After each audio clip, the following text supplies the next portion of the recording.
Тэгээд ерөөсө тэр Сэтгэл Чингисийн он жилүүд гэдэг номыг бид нар дахин хэвлэж гаргаж байгаа байхгүй юу. Тэгэхээр энэ ном бол 84 онд одоо Жанчууга тэр Дамдорж байгаа хоёр бичиж дуусгаад одоо өвөгийн дуусгаагүй хэсгийг өөртөө одоо судалж дуусгаж одоо бүрэн бүтэн болгочиход тэгээд одоо тэрэнд нь 2 жил орсон байгаа. Яг гэвэл чи 82 онд өвд болчиход тэгээд 84 онд одоо өвөгийн ном 4,000 ширхгээр гарсан байгаа тэр үед ч тийм 84 онд. Тэгэл тэр дороо алга болсон гэсэн. Тэр ном бол маш их хэрэгцээтэй. Одоо хүмүүс бол маш их сонирхож авсан юм билэ.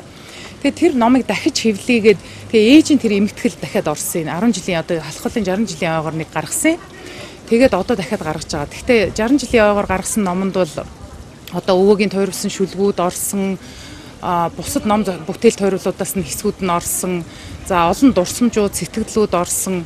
Тэгээ 89 онд одоо өвөд Улсын Баатар цолыг нэхэн олголоо штэ.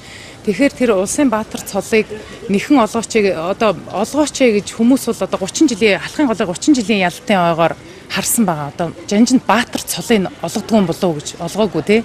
40 жилийн ойгоор олгоогүй, 50 жилийн ойгоор олгоогүй. Тэгэхээр арт түмний хүсэлтээр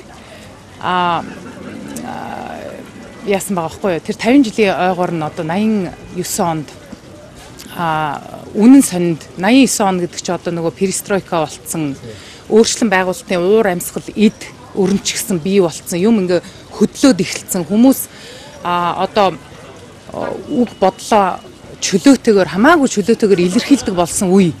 Тэгээд тэр одоо яг халахлын 50 жилийн ойгоор маш их олон захиа ирсэн байгаа үнэн сонинд. Тэгээд зарим нэгээс нь одоо хэвлэгдсэн тий. Тэгээд тэр хэвлэгдсэн загтлуудын зарим нэгэн хэсгээс тэр одоо 10 жилийн өмнө гарсан эмхтгэлд оруулж тавьсан байгаа. Тэгэхээр загтал болгонд одоо хүмүүс жанжнаа дурсаж энэ цолын Баатар цолыг олгооч ээ. Одоо ингээд өөд болцсон ч хамаагүй тий одоо нэхэн олгооч ээ гэж бүр шаардсан тий олон нийтийн бүр ард олны шаардлагаар тэгээд 89 онд олгосондоо өөд 50 жилийн ойгоор нь. Тэгэхээр тэр бас загтлууд хэвлэгдсэн байгаа тэр өмнөх эмхтгэлд. Энэ эмхтгэлд болохоор өмнөх эмхтгэлд ороогүй одоо халахлын 60 жилийн ойгоос хойш 10 жилд тойрогдсон бүтээл, тавьсан илтгэлүүд, эрдэм шинжилгээний ажлууд, өвөгийн 95 жилийн ойгоор том эрдэм шинжилгээний хурал болсон юм байна. Тэгээ тэр хурлын илтгэлүүдийн одоо зарим хэсгүүд орсон байгаа. За тэгээд одоо залуу жанжныхан гэдэг гэр бүлийнхэн тухай бас олон нийт сонирхох болов одоо гэр бүл цэндийн дачтан гэд бас их алдартай манай эмээ бол тий одоо их хүрээний хамгийн одоо царайлаг сайхан бүсгүйчүүдийн нэг байсан гэж ярьдгийн Чойжламын одоо 3 дугаар охин өргөж авсан охин. Тэгээд одоо яг энэ бидний сууж байгаа энэ ард байгаа Чойжламын сүмд өсч торинсон ийм бүжигчин, хөгжимчин дуучин, жүжигчин байсан хүн л дээ.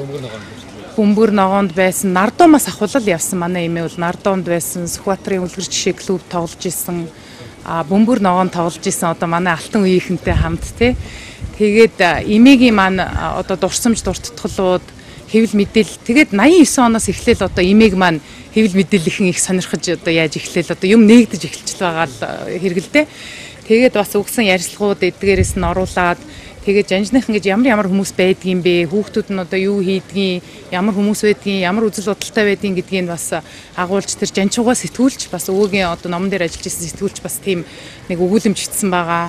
За миний зарим одоо дурсамж дуртгалууд байгаа өвөөгийнхаа тухай, эмээгийнхаа тухай, эмээгийн одоо баг дүүн байдгийг одоо эцэг нэгтэй их ондоотой гэсэн үг.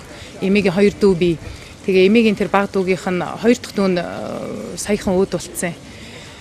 Тэгээд тэр баг дүүн бий. Тэгээ баг дүүгийнх нь дурсамж эднэр орсон ийм одоо бас нэг өөр маш их одоо шинэ материалтай ийм эмхтгэл. Тэгтээ өвөөгийн маань Сэтгэл Чингисийн он жилүүд ном орсон байгаа.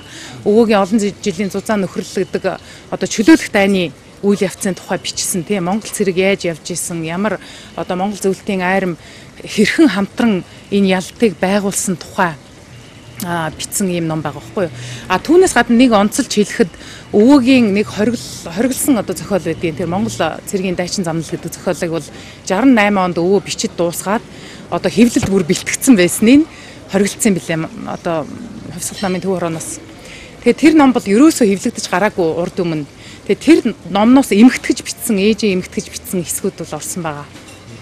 Ийм нэг одоо номыг дөнгөж туйрун гаргаад тэгээд одоохондоо номын дэлгүүрүүдэд дараа хүрээгүй байгаа. Гэхдээ энэ сарын эцсээр одоо номын дэлгүүрүүд түрээд олон нийтийн хүртэл болно гэж бодож байгаа. Бид нар нээлттэй саяхан одоо 21-нд хийчихэд байж байна. Тэр үед жохомхоо баг аавыгээ хэвлэгийг мэдэхгүй өчгөөд хожим ухааны тэр авуу халдвартай хүний үр сад юмгаар мэдэж тэр удам судрыг бахан дээдж явсан тэр хүмүүсийн үр садч гэсэн өнөөдөр та бидэнтэй хамт байна.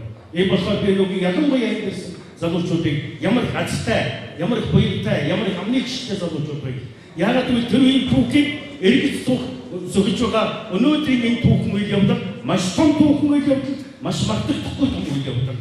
Тийм ч учраас Оросын герой байлж, дэлхийн сургуулийн герой байлж Александр